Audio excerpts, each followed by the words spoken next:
Well, it's now my distinct pleasure and honor to introduce one of the leaders who has helped make possible many of those great advances in renewable energy which we've been able to talk about and boast about here at this World Renewable Energy Forum. U.S. Secretary of Energy Dr. Stephen Chu has been at the forefront of President Obama's ambitious agenda to invest in clean energy, reduce our dependency on foreign oil, address the global climate crisis, and create new jobs. Dr. Chu is a distinguished scientist. Many of you know he's the co-winner of the Nobel Prize in Physics. He's devoted his entire and recent scientific career to search for new solutions, and more recently in energy challenges and stopping global climate change. Prior to his appointment at the Department of Energy, he was the director of the Lawrence Berkeley National Lab, where he led the lab in pursuit of alternative and renewable energy technologies. He's taught at the University of California. He's been a professor of physics and professor of molecular and cell biology. Previously had positions at both Stanford and AT&T Bell Laboratories, two institutions near and dear to my heart as well. Dr. Chu is a member of the National Academy of Sciences, the Academy of Philosophical Society, the Chinese and Korean Academy of Sciences and Technology, has numerous other civic and professional organizations, degrees from the University of Rochester, PhD in physics from the University of California, Berkeley, as well as honorary degrees from 15 different universities.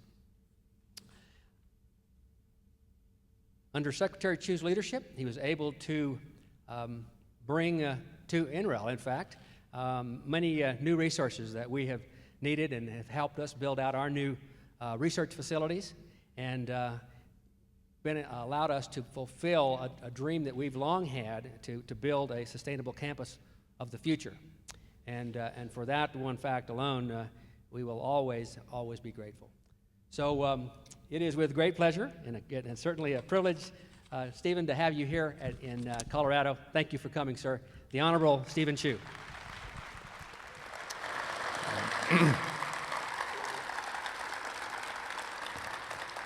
Thank you, Dan. Well, I have 55 minutes, and I've prepared some remarks. It's a PowerPoint. And then after that, Q&A. So without further ado, let me just begin. Let me start by telling you, at least for me, over a decade ago, why I got interested in energy. I got interested in energy because I got worried that perhaps these climate scientists might have something there. And although not fully convinced then, I became increasingly convinced that there are real risks. And so I just want to remind you of four different studies. The most important is the last one. Instead, they made a very big attempt to broaden the data sets of the average temperature of the world over the last 200 years, from about 1800 to 2010. Now, if you look at this, what is a little bit interesting, or a lot interesting, depending on how you think about this, is the data sets begin to lie on top of one another in terms of these little bumps. But let me talk, we don't understand a lot of what's going on. For example, we don't understand in a period between 1930 and 1980 that the temperature plateaued. Right now, in the last 8 or 9 years, there's another plateau of temperature. These are very complex interactions between the Earth, notably the clouds, the oceans, ocean currents, and as we begin to study climate change and what is happening, we begin to understand a little bit more of this, but in all honesty, we can't really predict some of these bumps and wiggles in the 10 and 20-year time scale. However, in the 100-year time scale, it gets a little bit easier because we now have satellite measurements of what kind of energy is hitting the Earth. This is not only visible sunlight energy, but it's also infrared energy. It's also ions, sunspot activity. It's also radio frequency. It's everything. And over the last 35 years, there's, apart from an 11-year solar cycle, the baseline's flat, and this is going to continue. So that we can understand. Energy in the same, let's say over 50 years or 35, isn't pushing 40 years. Energy out less, because there is, without a doubt, a greenhouse gas effect, primary thing is water vapor, carbon dioxide, other greenhouse gases that prevent infrared heat from escaping. So all you have to think now is energy in the same, energy out less. Guess what might happen? It's like calories burned the same, one slice of cheesecake a day extra. Guess what might happen? So, so on a 100-year time scale, it gets easier. Just as on an average of many, many people, it gets easier to predict the average mortality rate or longevity. Let's say I'm going to make up a number. It's 79.6 years at birth. It's very difficult to predict a few individuals, but the average over the United States, it gets easier. So climate is an average that you have to understand. So now, here's the things we don't understand. We do not understand the positive and negative feedback mechanisms of the clouds, although we've made great progress, especially the interactions between upper and lower clouds. We don't understand the rate of sea level rise. If you go back 15 or 20 years, it was predicted that the sea level wasn't going to be rising that much, and it got out of the 90% confidence levels. And then came predictions that, oh my gosh, it might be rising 2 or 3 or 5. It started with 30 centimeters this century, the 21st century. Then there was great concern that it could be rising 1, 2, 5 meters this century. That would be very, very bad. But it's still up for debate, and the data is coming in. So right now, all we know is the earlier predictions underpredicted, then the last IPCC report says, wait a minute, we don't really know what's going on, so the huge uncertainties. It is rising, and it is rising faster than the earlier estimates for sure. Maybe 3 times faster, but it could be 5 times faster, it could be a lot faster. We don't know. Frequency of violent storms. That was also predicted with the climate models. And over the last decade, what we found is the number of storms, either the rainiest days of the year or the 5 rainiest days. The 5 rainiest days are the ones that induce floods, because after the first day or so, the soil is saturated, and it was underpredicted. So here again, we don't know. Now, just recently, in the last month, I read an article in Science that said, hey, we're seeming to get closer with more powerful computers. We just do finer grain and nothing else. It seems to get a little closer to what is observed over the last decade. So we don't have a fundamental understanding of this, but we're moving along.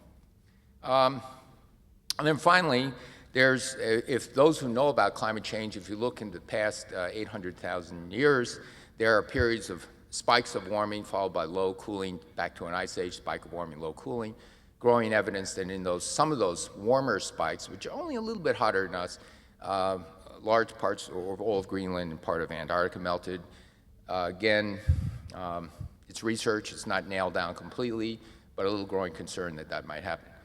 This is to tell you that, because I follow this pretty closely, this is to tell you that there's a lot of unknowns, but the risks, the potential serious risks are very real, and so for that reason we have to act. Now, going to predictions, I was talking about measurements and predictions of predictions of what just happened over the last decade or two. So now going to predictions of what might happen in the future, you know, I do remind you of what Yogi Berra said, predictions are hard to make, especially about the future. What is on the mind of a lot of people is that the risk to water supplies in large parts of the world would be at great risk. And depending whether you're in a low emissions or high emissions scenario in the United States, the darkest spots are greater than 40% precipitation change decrease. And so again, on a global scale, it's easy to understand this. If you look around the world, there are dry spots and there are wet spots, deserts and tropical rainforests.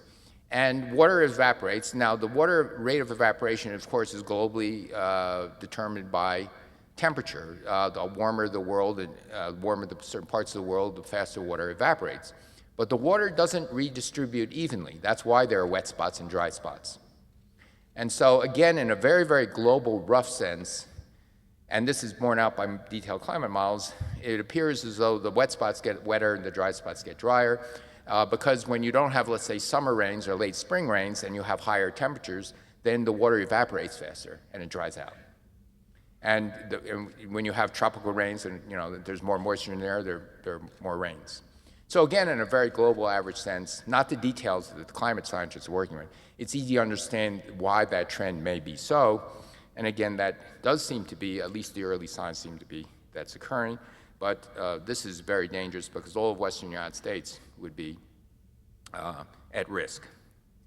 So now that's the bad news, or potential bad news, but there's good news. And the good news is we can do something about it, number one, and the cost of doing something about it is going down with each passing year. And not only is the cost going down with each passing year, we have some very good news. For the first time in my life, I could say something about what the cost of renewables are relative to fossil fuel. So I'm going to skip this graph. I'll just very briefly mention this is a graph of renewables. Last year, there were more money invested in deploying renewables than there were deploying traditional fossil fuel for the first time in the history. This is a world investment, so we're off to a good start.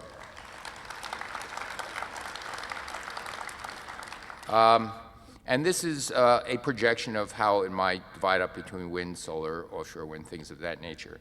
But in the end, because this is now predictions going to 18 years in the future, let me begin to look into what one might expect and what I see in the test stands and what is being tested in laboratories and production facilities now around the world, but not at the threshold of being delivered. And again, the theme is renewable energy. For the first time, I see it as becoming competitive without subsidy with the cost of fossil fuel. It's not quite there yet, but in the next decade, depending on what the technology is, the next decade, if you're conservative, 2 decades, but that's it. So it's when will it happen? So this is a modified chart, modified only to make the graphics bigger, the numbers weren't modified, that I made for Bloomberg New Energy Finance about the levelized cost of electricity in the first quarter of 2012. And so those purple bars are the range of costs that this is just data. They look at what is being installed, how much it was costing, again, stripped of subsidies. And the blue triangles are what the average costs were. So it doesn't give you a full distribution function. So the cheapest cost is natural gas, combined cycle natural gas. Just so you know what the reference point of the price of gas was, it was not $2 or $2.50 million BTU. I think this one was about $4. And $4 is a reasonable price. It's a very sustainable continued development of natural gas. $2.50 is not sustainable for the people who extract natural gas. So that's the cheapest. It's 5.5, 6 cents. Coal fire is more expensive. This is no carbon costs, things like that. This is just straight, what do you have to invest in? It turns out landfill gas is pretty cheap this is garbage dumps and things like municipal waste. Capturing methane from municipal waste turns out to be pretty cheap. Onshore wind right now is 7.2 to 7.5 cents levelized cost. Jeff MLG thinks by the end of this decade it could get down to 5.5 cents. Don't know, but he's very bullish on that. And solar is still pretty expensive. Right now in California, in the last big utility scale projects we know about that we've been part of, the levelized cost is just dipped below 15 cents a kilowatt hour, and so on. But let's look at what the trends are. So this is what's called a learning curve. On the y-axis is plotted the costs of solar modules.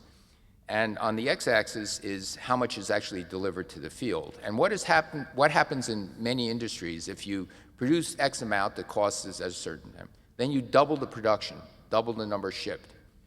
The cost goes down by a certain percent. Let me make up a number, say 5%. You double again, it goes down by another 5%. You double again, it goes down by another 5%. So the cost is going down with respect to how often you double the production volumes. And so therefore, on the y-axis is the cumulative volume production in millions of watts that goes from 1 to 10 to 100 to 1,000. So it's a logarithmic scale. And similarly, on the x-axis is a logarithmic scale of costs. And by and large, it's a straight line. Sometimes you see fluctuations off the straight line. This rise in costs was due to very, very generous feed-in tariffs, notably in Germany, that caused an undersupply of solar, and so there was more market than there was supply, so the price went up a little. There was an over-response. There was more supply than demand. The price went down a little. But in the end, besides these bumps and wiggles, these things tend to stay on this. This is for polysilicon photovoltaics. This is for thin film, particular type cat telluride, also a different learning curve, a different technology. In 2010, there was a prediction that by the time we get to 2015, the cost of silicon would be here at about $1 a watt for the cost of the solar. So $1 watt means a standard amount of sun energy hitting onto a standard area of a solar cell, and that's how much it costs. What actually happened is that by 2012, January 2012, the spot market price is 93 cents a watt. Right now, it's 86 cents a watt. And in the last bid of a Chinese company for a Chinese solar deployment, it was 72 cents a watt. This is very scary if you're in the solar module manufacturing business, I should say. The hope is that this will flatten out for a year, but it will continue to go down because the technology is improving very rapidly.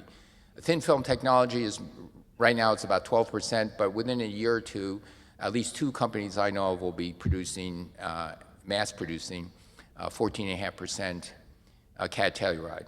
So that's 2.5 over 12 is the relative increase in the efficiency, which means it drops all costs, including all the balance of systems costs.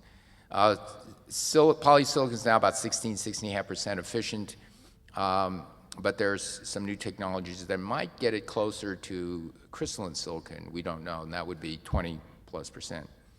So, and then there are new technologies that are more research and development, but these are technologies I'm talking about that are being tested in the factory floors now, and with plans to roll it out.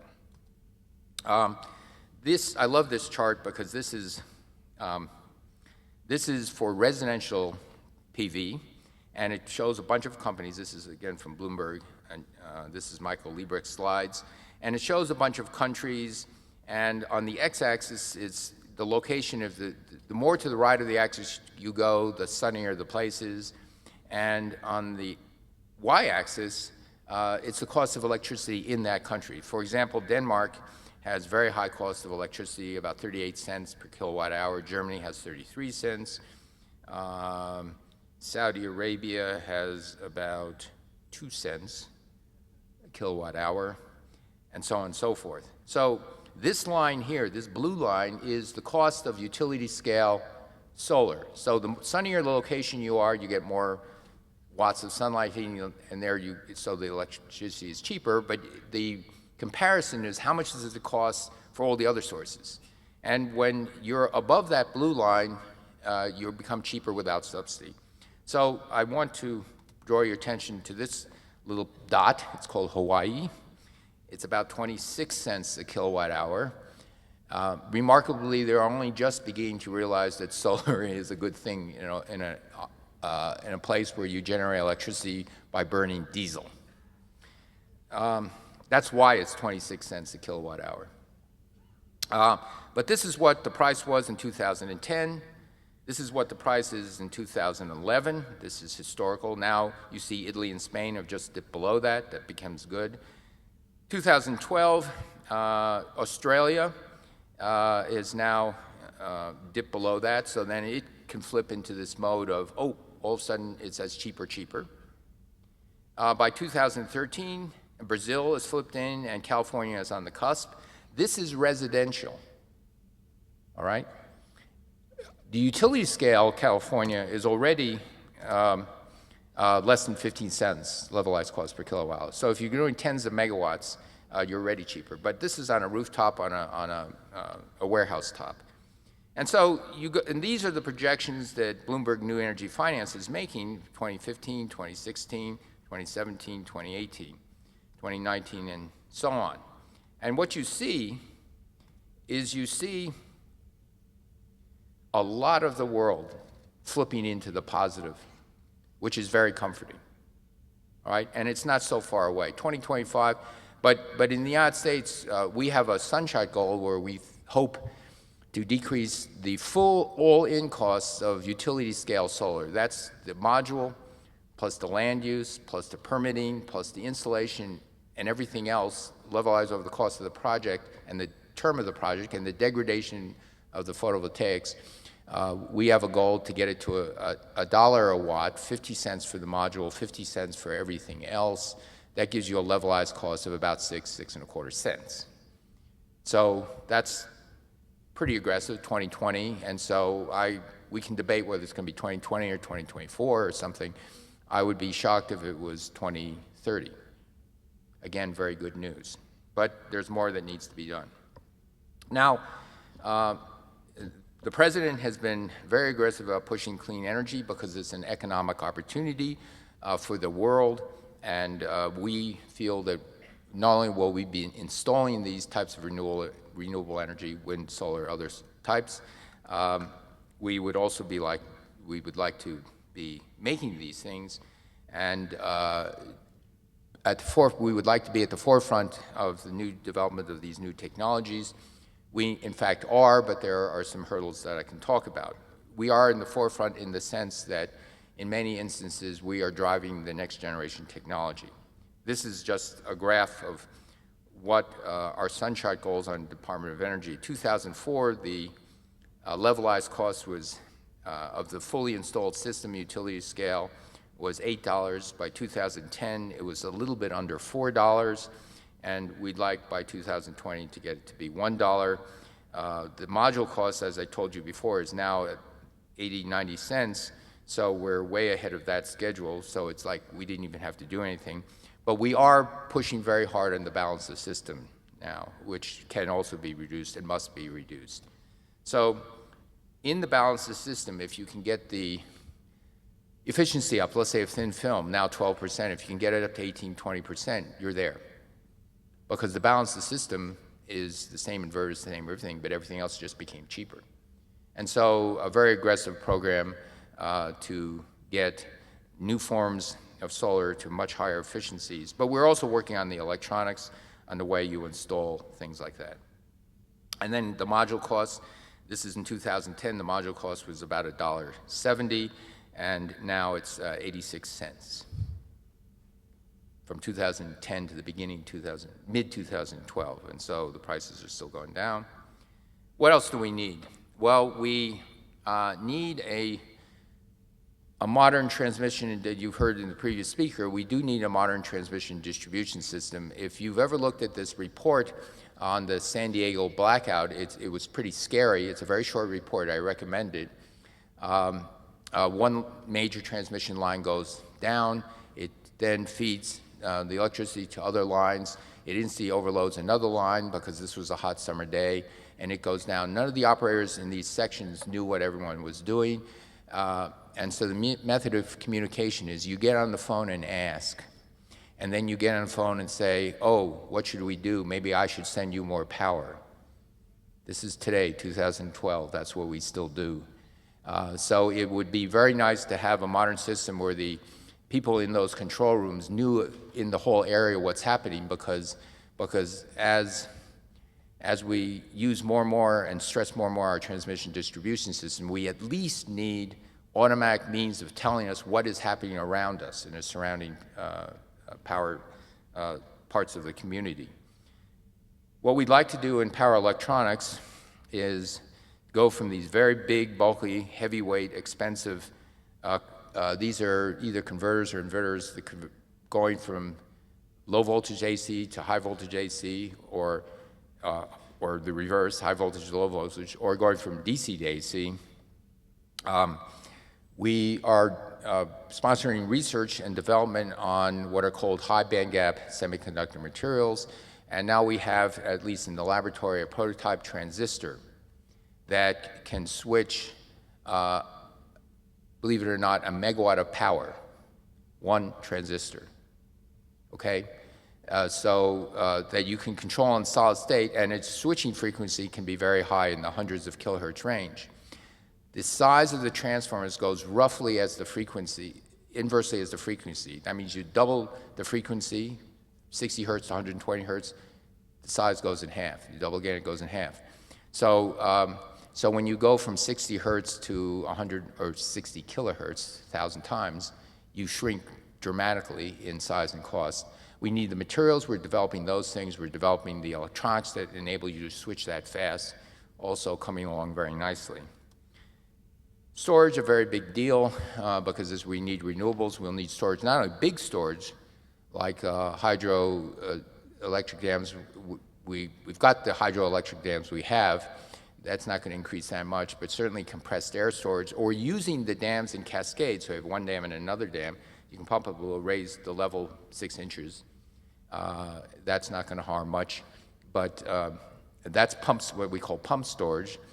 But we'd also like deployable storage at the 100 kilowatt level to megawatt level, dispatched at the ends of the lines in the distribution system. If the utility companies had that, they could up the efficiencies, make a much more robust system, make the electrical system much more reliable, less immune to blackouts. If you just had modest batteries that cost about $100, maybe even $150 kilowatt and kilowatt hour, that you could stick in the ground or on a thing, and it would be essentially robust against, well, you know, against little kids sticking sticks into it and doing all sorts of things that little kids might do, putting a hose on it, you know.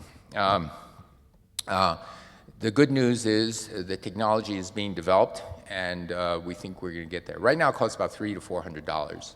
It's a little high. You get down to this price point, and the utility companies won't think twice. They'll be popping it everywhere. Very, very important for distributed solar on rooftops and for electric vehicles or plug-in hybrids. You need these backup batteries to buffer these things. That is coming along. Very briefly on biofuels. There's all sorts of biofuels we're looking at, algae, bacteria, other things. But one of the things that we know for sure, if you have a traditional biofuel based on woody material like grasses, that you have to industrialize the harvesting of it. It's that first touch of harvesting the crops that is most crucial. And we have industrialized the harvesting of wheat and corn. And this is just a combine, a picture of a combine, and then this truck goes to a bigger truck. The bigger truck goes to grain elevators that are stored there. And we ship wheat and corn all around the world now. And it is routine. And we ship chickens all around the world now, also routine. And so if you can ship wheat and corn, if you have an inexpensive way of making a biofuel with this first touch, that's what will be needed. Solar, going great guns. I said it's about 7.5 cents kilowatt hour. The loan program enabled us to install Caithness Shepherd's Flat, which is the largest wind project. And so these things are being installed, but we have to think of better ways post-Recovery Act era. So here's what we need to do. First, in the immediate term, the President is calling for an extension of the production tax credit, also the investment tax credit, and expanding the 48C advanced credit manufacturing. But that's short term. We also need other things. And so the continued research, development, and deployment that will drive down the cost so we stay on those learning curves over the next decade. And after that, I think we're being very close to being there. Wind certainly will be there. We need to broaden the pool of investors in clean energy. This I got to see firsthand as we did a loan program. If you're, let's say, a large company like a GE and have profits over here, you can take an investment over here that would be, quote, a loss, and that would be fine. And so you can be an equity investor in a project.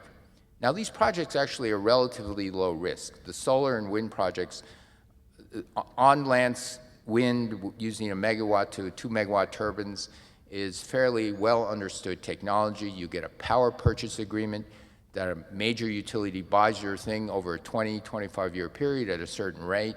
You know what your construction costs are. The only risk is something might happen in the first years as you're building up, but once you flip the switch and turn it on, your risk becomes very low because you have a guaranteed contract customer, which has a high credit rating. But still, the credit for that the credit cost is very high. It's higher than you would have to build a natural gas plant, but it's still considered more risky. And so what we would want in order to drive this forward is lower cost of capital for projects like this, and it's especially as they mature, they get less risky. So you want to broaden the number of equity investors as a first shot, but ideally what you'd want is you would want a conglomeration of you can invest in this wind project in this state, in this wind project, or solar project in that state. It would be like a group of investments like you have in a real estate investment trust. You own a whole bunch of buildings, by diversifying the investments, you lower the risk. A single project might fail, but if you've got 15 or 20 of them, the probability of some stumbling, not failing, because what you mean is you make less money, would be very good. Now, I, for one, would love to invest in something like that, which, let's say, returns 6% per year. It's a little bit riskier than Treasury notes, but it's a whole heck of a lot less risky than buying stock. And there are many investors, whether they're endowments, pension funds, or individuals, who would take 5%, 6% in a heartbeat if it's very, very safe, okay? But those opportunities are not open to us. So we're starting a dialogue. If you get that going, the price of renewables, all those prices I were telling you, a very heavy factor is the cost of money.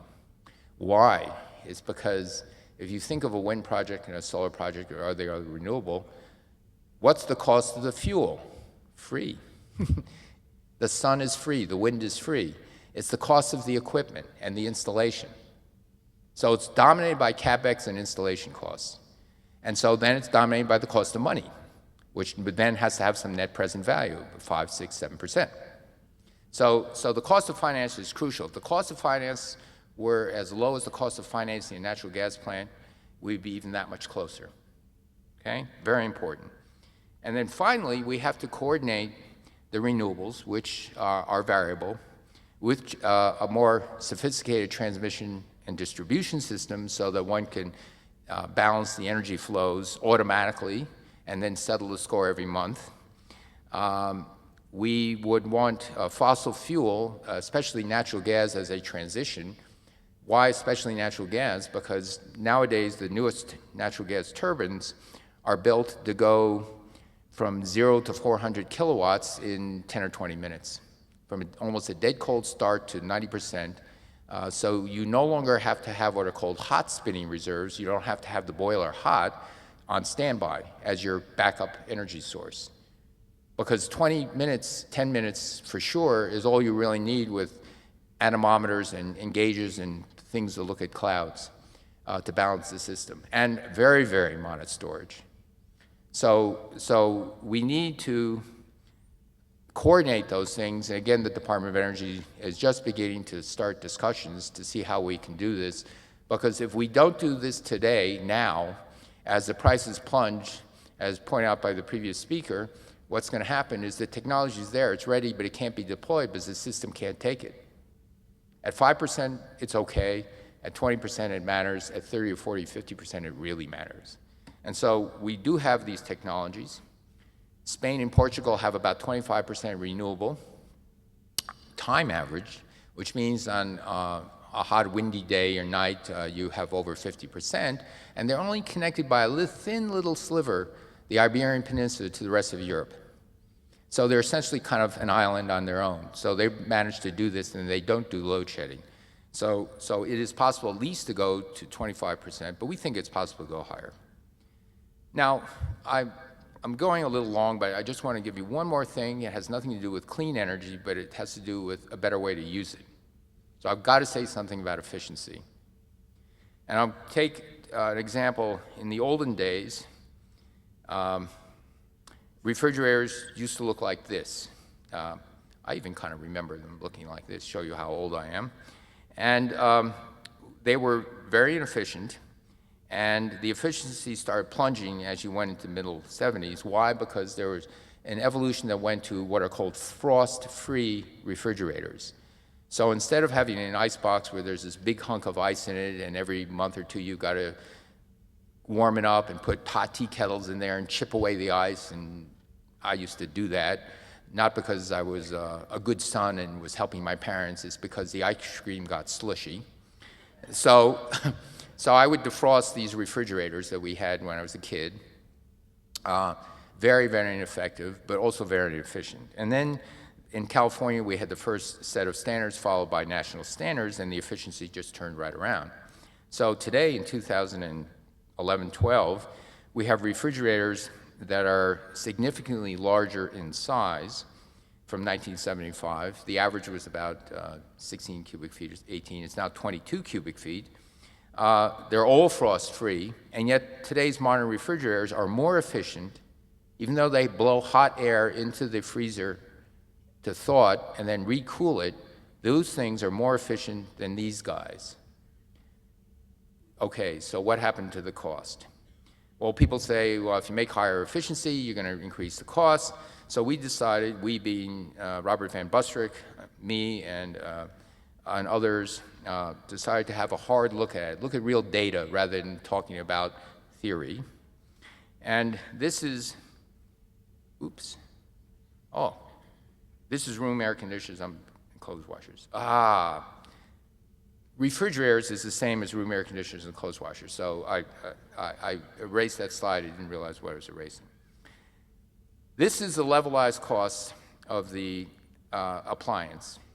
The hollow symbols are before standards, and these arrows are when standards were introduced. This is the cost of the purchase price. And if the purchase price were a little more, you had to do net present value, and you take 5%, 6%, okay, as the interest rate if you had to pay more money. And also the cost of energy as you go forward, and it's all inflation adjusted, but the cost of energy is not a theoretical thing, it's just measured. So room air conditioners, when the appliance started, the levelized cost, the cost of ownership, before it was getting cheaper and cheaper, was we get better and better at making things. And then afterward, it got cheaper and cheaper, but at a much faster rate. This is a logarithmic curve. So if you said if you didn't have a standard, you would be over here somewhere, you're talking about $1,200 difference.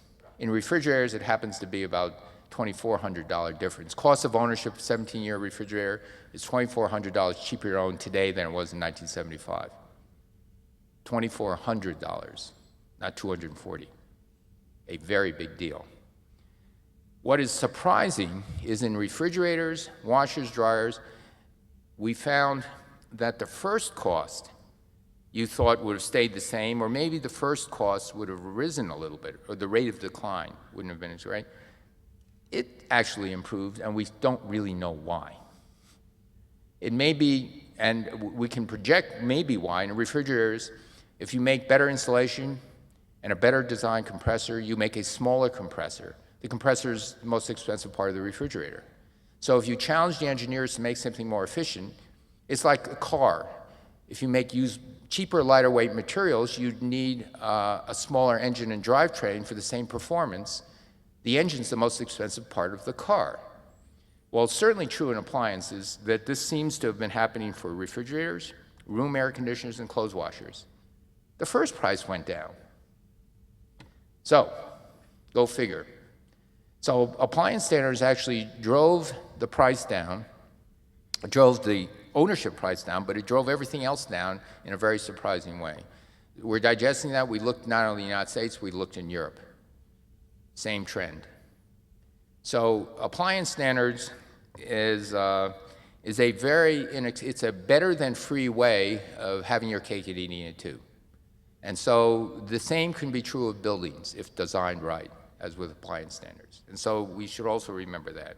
So let me end by reminding you of a very famous picture that was taken when I was an undergraduate student at Christmas Eve 1968, and it was, this is the first Apollo mission that went around, orbited the moon in preparations for the moon landing in 1969.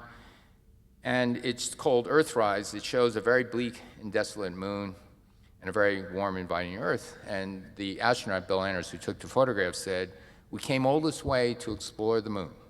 And the most important thing is we discovered the Earth." So since that time, we've also discovered that the Earth's destiny may be changing due to human activity. But we have solutions.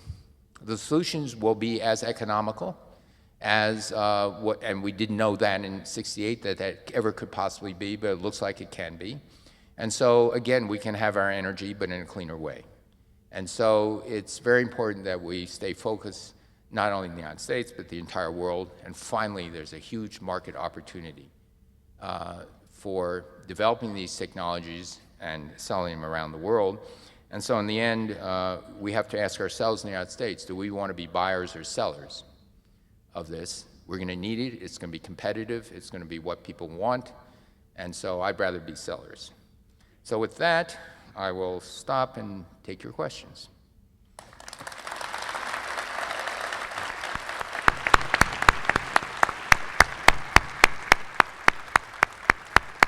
I guess there are microphones on either side, so I see you as the first. Mr. Secretary, thank you very much. It's a privilege to have you here in Denver today. My name is David Hill, and I'm the chair of the board of directors for the American Solar Energy Society. This is the 41st annual solar conference. This is the first time the Secretary of Energy has ever attended the conference, and please consider this an invitation to come back as soon as you would like. I would like to ask you this morning about how we can change the frame of the public and policy debates. I'm interested in hearing how we can work with the Department of Energy and how you can work with us to help create new dialogues. The members of the American Solar Energy Society, participants in the World Renewable Energy Forum, and the partners that we have in the renewable energy and energy efficiency industries are nice people. We are not out to demonize or alienate others, but maybe we're too nice. Climate change, wars for oil, Big Branch Mine, Deepwater Horizon, the global financial crisis, Too Big to Fail, and Fukushima. With social, economic, and environmental signals and challenges like these, of this magnitude, how can we allow ourselves to see and hear a loan guarantee from the U.S. Department of Energy to a manufacturing company in a highly competitive global market be characterized as a meltdown or as a catastrophe? Mr. Secretary, how can we work with you and how can you work with us to reframe this dialogue, allowing all of us across every political spectrum to get to the business at work? Okay, thanks for the question. I think, to me, the last thing we want to see happen is to have the idea of clean energy and where clean energy is going to be leading us in the United States and the world become a political debate. Because in my mind, it simply is not a political debate. If the technologies are improving as they're doing, then this becomes, I was drive home this point, a cheaper form of energy. This is good. So I think people on the other side, well, they might say, well, this has been going on since the mid-'70s, the first of the oil shocks. You know, you needed subsidies. When will the subsidies ever end? And I think it's fair to say that we should be open to a dialogue that says, look, in some things it could be 10 years, 8 years, and others it could be 15 years. And after that, for clean energy, yeah, we don't think we really need a subsidy. And certainly we won't need it as long as oil and gas, which is about 100 years.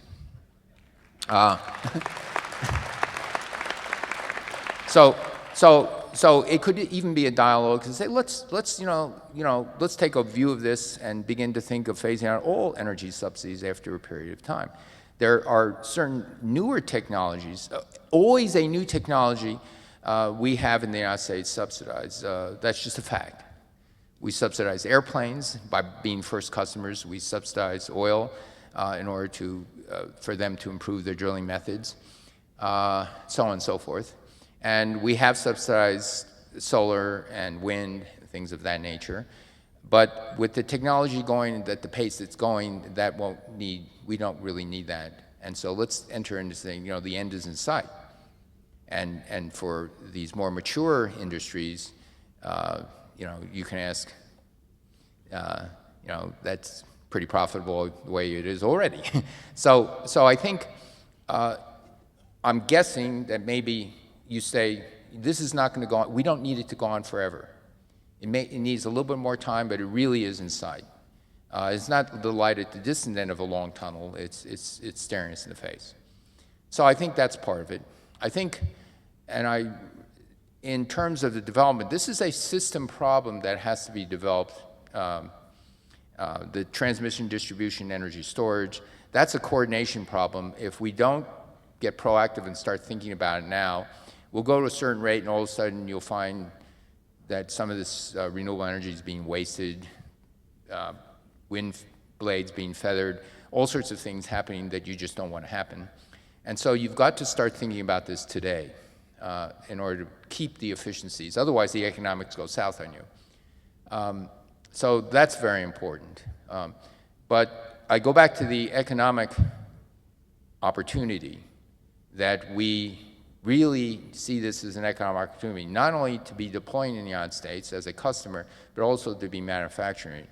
Now, yes, we made a loan guarantee to a company that it failed. What the American public doesn't realize is that the loan program, where it was designed to either deploy large new energy projects, innovative energy projects, or innovative companies, that Congress had appropriated a certain amount of money to cover the losses of those loans. They expected losses, and because we were loaning at essentially Treasury rates, we couldn't, not market rates, you couldn't recover on the loans of the sound loans to take care of the loans that went south. So there's no upside there, and so in the wisdom of the design of the loan program, Congress said, well, there has to be a loan loss reserve. That loan loss reserve happened to be $10 billion. Now, if one gets attacked for losing $500 million, and that is viewed as intolerable, then you have to think, then why would you appropriate 10 or 5 or 2? You could have spent it on schools, roads, scientific research, health. Why would you spend it on a loan loss reserve if you couldn't tolerate 1/20th of that loss? But they forgot about that. So that's where we are. Now, in the total, the program is still relatively new in the sense that we still have to monitor these loans. I personally don't think we're going to lose 1/5 of it. Okay? We might lose 1/10, but 1/5, I doubt it. That means most of the loans were good. We made a loan to Ford Motor Company for nearly $6 billion. That was a terrific loan. We will be paid back. Okay? And so, and it came at the right time, and Ford is making great cars. There are, these wind and solar projects that are being put up. We're going to get paid back in virtually all of them, I believe, because they have power purchase agreements. Okay, and other things, and there might be delays in construction that might set it back a little bit, but so far most of them look pretty good, and we're monitoring these, and I think, but in what happened with the solar industry, when the price of the modules dropped by 80%, that means it's 1/5 of the cost it was 3 years ago. A lot of manufacturers are under great stress, and that's why there are bankruptcies not only in the United States, there are bankruptcies in China, there are bankruptcies in Germany. They're all over the place. We hope that some of these companies weather this storm, but again, I also see technology being developed. So I think we just have to be very consistent, and there are people who actually say to me, well, I'm not against solar, I'm not against wind, I'm not against these things. I just don't want to see the subsidies go on forever. And I say, okay, we can talk, right? And so that's one of the things. And the feeling that we do have some of the best technology and innovation in the US. And so why do you want to throw that away? By its very nature, both energy efficiency and clean energy are high-tech industries. And the final thing I have to say is, for a while, perhaps for 15 or 20 years, there were very influential people saying that we don't need to pay attention to manufacturing, including high-tech manufacturing. If we go to a service economy, it's okay. Very influential people saying that. And I would say, think to myself, you mean like financial services? So we can follow two paths. Germany took a path where even though the labor costs are high, their manufacturing exports are increasing. They have a positive balance of trade with China on manufactured exports versus imports. And it's a pillar of their economy, just as manufacturing was a pillar of our economy. And we should realize that we too can follow that path, or we can follow the path of other countries where it does go to service economy. The only trouble with the service economy is that if, you know, I cut your hair, you cook my food, we go to someone else for this and that, that's all fine and good, but there's going to be net imports and exports. If you're mostly importing, it's kind of like my argument in climate change, you know. You're going to be hurting, and a friend of mine, an economist, a Nobel Prize-winning economist, Michael Spence, did a study and looked at jobs in America in 1990 to, I think it's 2008, and he divided them into sectors: tradable jobs, non-tradable jobs. What's a non-tradable job? Restaurants, non-tradable job. Hotel, non-tradable job. Government worker, non-tradable job. I'm the U.S. Secretary of Energy. Domestic, okay. Healthcare, non-tradable. Tradable job, manufacturing.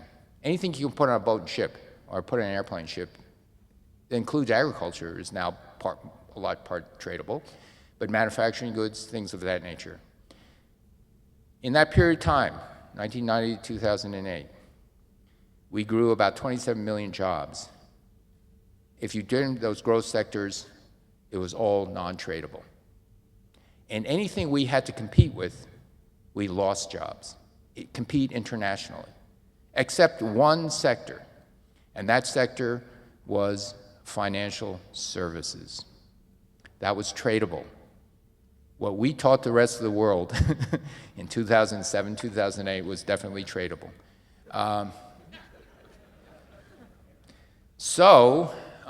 We need to reverse that, because having tradable jobs is something that diversifies the job pool for our citizens. Not everyone can have a desk job, wants a desk job. And so we need to build back up the tradable sector, and we have existence proofs of countries with high standards of living and high labor costs that can do this. It's not that. It's an innovation, and it's the basis in the supply line. The actual factory itself could be very efficient, but it's not that. So another thing we've got to start in this dialogue. Again, this has nothing to do with whether you're Democrat or Republican, liberal or conservative. This is just good common sense. And that's what the tack we should be taking. This is good common sense. Okay. Thank you.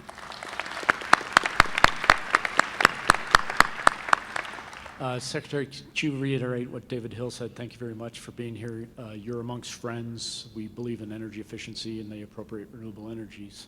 You touched on something about natural gas prices, which is my question to you for the solar hot water aspect of this conference. You mentioned the $2 price today, and I think you mentioned $4. It's a little bit ironic that you're here, and across the hall here is a tar sands conference and a fracking conference. So how do we for your vision of natural gas prices work for the solar hot water solar industry. Thank you. Well, again, it's until we do get a price on carbon or a signal that there is a real societal price on carbon, and let me say at the outset, in the long term, we will need something like that. Right now, this year, and the political climate is not going to be there, but let's look at what we can do with what we have in the next couple of years. And it goes back to the technology race. And the technology race is, can you get let's say, the solar hot water heaters and things of that nature to come down in price so it can be competitive with natural gas. Now, natural gas at $2.50 and $2 is not sustainable because the people who are actually developing these resources are literally thinking, what you do on the East Coast is you take a lease, you have to poke a hole in the ground and say you're developing it, but that's sustainable at $4 and $5, maybe even $3.50, but at $2, they're pulling the rigs, they're moving. They're wondering whether they should give up their leases. So again, this is kind of a temporary thing in my mind, where it will go back up to still a price that's very, very low historically, Do we run the risk of losing the knowledge base of the solar thermal industry during these times? And what I hope not. I think these things are going to have to improve. The other thing is, don't think just of the United States. What we're seeing in natural gas in the United States is only matched by 1 or 2 other countries in the world who are big natural gas suppliers. If you look at the cost of natural gas in Europe and in Asia and elsewhere where you're not sitting on vast reserves of it, it's $12, $14, $18 per million BTU, not $2.50. And so those technologies will be needed no matter what. Now, and it's not automatic that you're going to have natural gas shipping the way you will have oil shipping, because the costs of that would be liquefied natural gas, is much higher.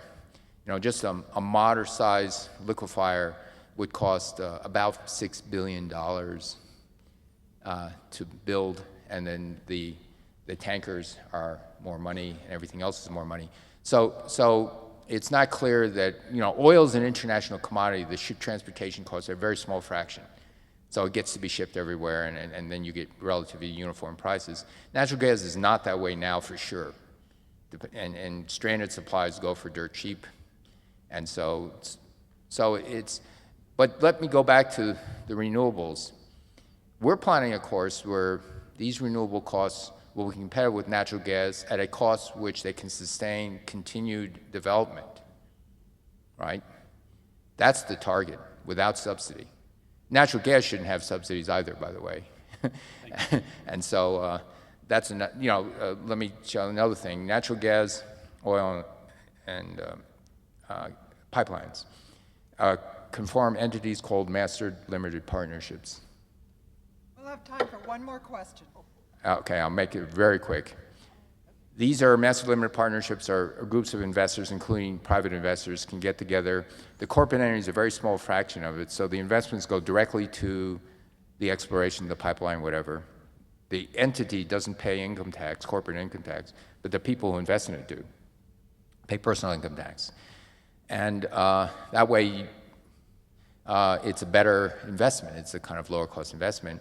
And so master limited partnerships are allowed in oil, gas, and pipelines. I would love them to be allowed in renewable energy. Okay, Thank you. One more question. Thank you, Mr. Secretary. I'm Jeff Thaler from Maine. I'm the permitting lawyer for the floating offshore wind project that you've visited the university on, and deal with the permitting process for other renewables. So that's one piece of the pie we haven't talked about this morning. On the social cost of carbon, by the way, you do have a number. There's the National Research Council did a report in 2009, so the number that I extrapolate from that is for every year that we burn fossil fuels, it's $300 billion, so about $1,000 for every person in the room climate, non-climate costs, and if we try to visualize it that way. So I want to ask you a question about what you and the President could do without having to go through Congress. I wish you could do a carbon tax, but let's put that aside. I wish you could convince the public that carbon is the next pink slime, but I don't know that that's achievable. But for a renewable project, delay and time are killers, and it's death by 1,000 regulators' cuts. Just for one energy project, offshore, for example, there's 18 different or more federal statutes and executive orders you have to go through and many years of process. So I wonder what you would think about an executive order from the President that, I like Yogi Berra, like you. So he has a saying, if you don't know where you're going, when you get there, you'll be lost.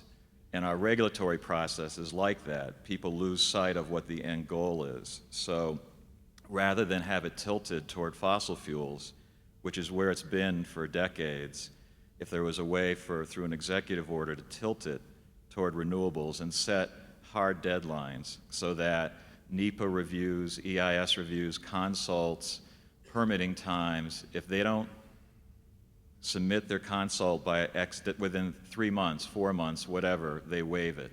If an agency doesn't complete its review within a period of time, the project is deemed approved for the next step. What do you think about it? Okay, so let me, since I've run out, let me say the President has said he wants the permitting process, let's say for transmission lines, to be improved. It could take a decade. And so there's a working group chaired by Nancy Sutherly, the CQ, Interior's on it, I'm on it, FERC is on it, AG is on it. And our target goal was 2 to 3 years, but after great consternation and struggling, so far the plan that we're working on is not 2 to 3 years, it's 51 months before the last year and a half. And by the way, 51 months is longer than 2 or 3 years. So I've just non-concurred. I'm the only agency to do this, so we're going to still work through this because I think it is important.